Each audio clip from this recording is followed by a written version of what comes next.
Des rues entières recouvertes par la boue, des routes et des habitations détruites ou sous les eaux. Dans 6 États du sud-est des États-Unis, au moins 225 personnes sont mortes et des centaines d'autres ont disparu après le passage de l'ouragan Hélène. Et un candidat semble utiliser ce drame pour essayer de remporter l'élection présidentielle. It's been a terrible response from the White House.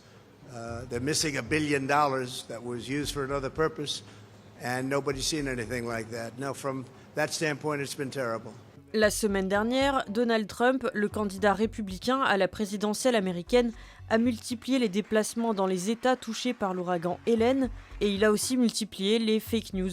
Trump a notamment accusé à tort sa rivale, la vice-présidente Kamala Harris, d'avoir détourné les fonds d'aide d'urgence au profit des migrants. Kamala a dépensé tout l'argent de la FEMA, des milliards de dollars, pour loger des immigrés clandestins dont beaucoup ne devraient pas se trouver dans notre pays. Ils ont volé l'argent de la FEMA tout comme ils l'auraient volé dans une banque, afin de pouvoir le donner à leurs immigrés illégaux qu'ils veulent faire voter pour eux cette saison.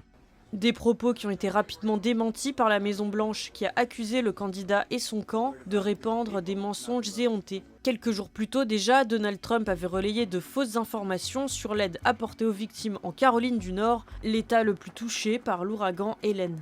Il avait accusé les autorités démocrates de ne pas aider délibérément les gens dans les zones républicaines. The president and I have been paying close attention from the beginning to what we need to do to make sure the federal resources hit the ground as quickly as possible. Alors pourquoi de tels propos ?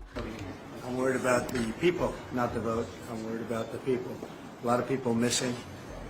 It's a bad one. This was a bad one. Bad storm, maybe the worst. Probablement pour séduire les 7 États clés et indécis où Trump et Harris sont au coude à coude, et notamment la Caroline du Nord et la Géorgie.